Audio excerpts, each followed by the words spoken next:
Today we are going to talk about gear. As you can see, I have a lot of it in front of me. Getting ready to head out on a trek through the Golden Trout Wilderness. 3 nights and 4 days. If you've been following me, you probably have heard me mention going out on the JMT. We unfortunately aren't able to do that because the snowpack is still so heavy up there. It's about 8 feet in some places, and some places you can't even see the trail. So we didn't think it was real safe to do that this early in the season. We will be waiting and hopefully getting a permit to go later in the season. In the meantime, we still have the time off and wanted to do something. So we found Plan B, which is the Golden Trout Wilderness. It looks super beautiful, so super stoked to go through there and explore. And I don't think we're gonna have any issues with snow. Let's see, I have been watching a lot of your YouTube videos, and that's helped me compile this list of what I have here. If you see something that I could possibly ditch or something I should add, I'd love to hear or read your comments below. And some people that have been doing this longer than me, a lot of you are out there totally looking for your input. So be stoked if you would do that and help a newbie out. Backpacking and being out in the backcountry is completely new to me. I've just been starting hiking this year and getting super into it. Just love being out in nature. Don't know why I waited so long to do it, and just compiling a list of adventures I need to check off. And I think that's the best way to do it is, put everything on your back and just get out there. It's like nothing else. I'm in the rat race a lot on a daily basis, and just getting away from it all is unbelievably good for my soul. So anyways, getting super stoked to go out, and let's get through this list and look forward to you guys checking out what I've got. Alright guys, so we'll start with the sleeping system here. I have a Kelty Cosmic Down 20 mummy style sleeping bag. I was able to try that out in Joshua Tree, and it worked really well. I run cold, so I like having that lower temperature rating, and I think it's going to work out really well. And for my sleeping pad, I have a Thermarest Evo Light Ultra Light sleeping pad. I use that as well in Joshua Tree, and that worked out really well. It was comfortable. I just picked up this Thermarest Z Light, and I don't know, that could be excessive, but I was thinking it would just add some extra padding under my sleeping pad, and if for any reason my sleeping pad did not inflate or it popped, I wouldn't be stuck sleeping on the ground, as well as just kind of having something to sit on in camp and just lay on in camp. But let me know what you guys think, if you think that might be a little too excessive. I'll have to get everything packed in my pack and weighed to see where I stand, because I'd like to stay 35 pounds or below. Don't know if that's realistic, but with food and water, but I'll try, and that might be something that I ditch. For my tent, I have an REI-2. It's a 2-person tent, and it's super light. I think it just weighs, a tad over 2 pounds. I originally had a North Face Stormbreak 1, and it did the job. It was a good tent. I used it on an overnight car camping trip, but it's very small. It's a 1-person tent, obviously, so I just wanted more room. I wanted to be able to pull my pack into the tent if it's, bad weather or raining, and just have more room to change. If I, if I have a friend on the trail that I want to squeeze in, I had room for that, although it would be really snug. For my pack, I have an Osprey Aura 65. And I did take that out on my 17-mile hike, as well as a pretty brutal, shorter hike that, had a lot of vertical climbing. So it worked out really well. Now that I've learned how to pack it better and distribute the weight better, I think it's going to be great. And then my poles, my trekking poles, are just some REI brand Traverse poles. I'll probably end up upgrading those down the road, but they work for now and they do the job. As far as my cooking system, I have a GSI Pinnacle Soloist, and as you can see, it comes with this little packaging that it can, or little pouch. It's kind of like a stuff sack that you can put fit the pot into. This all fits into this pouch here. It has this bowl which has a measuring cup on the side with a little neoprene. So that will be probably my coffee cup and, you know, my bowl to eat out of after I cook. And then it's got a foon as well, which is, I've read reviews, it's pretty flimsy, but I'm gonna just use it for this trip and see how it works out. And then my stove is a MSR Pocket Rocket, and I have not tried it out in the backcountry, but I did try it here at home and it seemed to work just fine. And then a couple of pack towels, and then I didn't put my MSR canister out here, but I have MSR fuel as well. And that will all actually fit into this pot and then into this little case here, which can also be used as a sink and a, you know, water bucket. It's pretty cool. So, and it's pretty lightweight as well.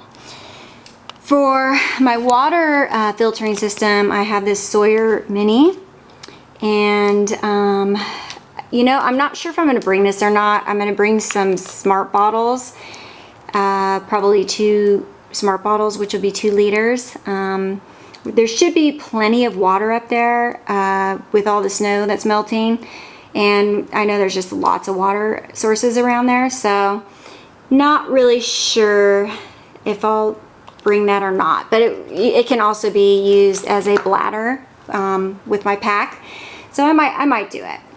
Then just a little first aid kit, and I'll also have a toiletry kit. And obviously I'm not showing you any of my food yet, so maybe I'll do another video on food. I have some duct tape. I'll probably just wrap some of that around my trekking poles, because I heard that's just a must-have on the trail. And if you've been following me, you've seen that I am a still photographer, a professional still photographer. So I'm probably going to be bringing a little bit more electronic gear than your average hiker. This is not the camera setup I'm bringing, because I'm actually using that right now to film this, but I will be bringing a DSLR. I know that's excessive, but I'm willing to carry the extra weight just for the quality of the photos. I really want to get some beautiful photos up there. So that's going to, you know, cost me a little bit weight-wise. I have a black diamond headlamp, extra batteries for my camera, and then I have kind of a brick of an Anchor charging little system there. It is a Anchor Astro E5, and it says that it can charge this phone here up to 7 times. I'm hoping that's true, because I probably use my phone as well to shoot some video. So hopefully that is true. And then I have this Joby Gorilla Pod, which it's pretty awesome, this thing. It's really lightweight, and you can actually wrap it around a tree branch if you need to. I definitely needed some kind of a stabilizing tripod, because I want to do some night shots, hopefully some night star shots, and just get some cool stuff. So I think that's a good investment. It's lightweight, so hopefully it won't be too crazy carrying all that stuff. But I have been taking my DSLR camera on my PCT hikes and wrapping it around, strapping it across my side for 17 miles. So the full weight of it's about 3 pounds. So I'm still trying to figure out a system for carrying it, a better system. So any suggestions you might have for that would be awesome as well. And then I am looking at some high-end point and shoots, but I just haven't done enough research, and they're pretty pricey, and I just really don't have the funds to get it at this point. So, but if you know any suggestions of some really high-end point and shoots that can take awesome stills as well, I'd love to hear it. For jackets, I really haven't decided yet if I'm just going to take this Patagonia sweater vest and then maybe use it with my Marmot rain gear, and then maybe also a base layer, or just take a full sleeved down jacket. As I said, I don't think it's going to get that cold, probably in the 40s, and I think we can have fires as well, so I don't think we're going to get too cold, so I haven't really decided. I'm probably not going to bring both, so I'll have to figure that out. And then, you know, this will be my rain system, and they aren't calling for rain, so this might be something I ditch as well. I have some Frog Tog rain pants, and then my Marmot jacket. It's a precip jacket, and it works awesome. I've used that on the trail. It keeps the wind out, keeps you dry. It also keeps you warm, so that's why I was thinking that comboed with my Patagonia vest might just do the trick. And for camp clothes and sleeping clothes, I have the Patagonia Capeline mid-weight bottoms, and then a mid-weight zip neck top. And I could also use that as a base layer if it does get colder. So that's probably what I will wear when I get back to camp and change. I have 3 pair of socks. I have 2 pair for hiking and then 1 pair just to wear around camp. I have some Darn Tough socks. I just picked these up. I have also some Smart Wool, but I think I've heard so many good things about the Darn Tough. I just want to try them out and see if they work better for me. My feet did get a little jacked up on that last 17-mile hike, so just want to have the best socks possible. I have a buff here. I think you guys all know about those. They can keep your face guarded from the wind, keep you warm. I may not bring that.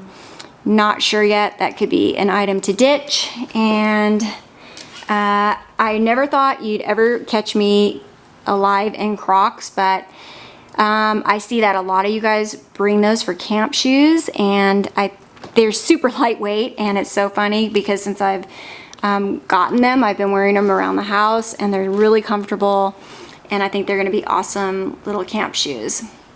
And I just have a little beanie to wear around camp when it gets colder in the evenings. And then I'm bringing 2 pair of kind of boy short Patagonia underwear. And for you ladies, it's worth it to pay a little extra money for those because they're a little pricey, but they do keep you really dry, and they're super comfortable on the trail. And they don't ride or anything like that, so it's pretty awesome. And these items here on the chair, that's what I'll be wearing. Just some convertible hiking pants. My shoes right now are North Face Hedgehogs, and those have been working out pretty well for me. Pretty comfortable. And I just have a t-shirt. It's a Marmot t-shirt. It's, you know, keeps you dry, and I think there's some UPF as well. And then a button-up Columbia shirt. It's, you know, got these airing vents in the back and quick drying, and you know, I can kind of layer those items. And then I like this hat. It's just an OR hiking hat, and it's worked out well for me, so I'll bring that as well. And then I do have a bear vault. It's not required in this area, but we're going to bring them anyways because we just don't want to have to tie up our food and throw it over a tree or something like that because there are bear. So we'll just use them and go ahead and like put them away from camp and keep it clean camp and what have you. So that's basically the gist of it. This is everything here. So what do you think, guys? That's it. Thanks for watching, and would love to read your comments below on any suggestions that you might have. And stay tuned for a really awesome vlog, hopefully, from the trip. I would love to just put together a beautiful little video for you. And I don't think a lot of people are real familiar with the Golden Trout Wilderness, and I haven't seen a lot of video as far as YouTube videos. I was trying to find some to kind of see what we're in for, and there were a couple, but I'm really looking forward to documenting it, hopefully in a way that really does it justice. Love that you guys watch this. Love that you have subscribed. Those of you who have, and please subscribe. And that's it. Hope you guys have an awesome day.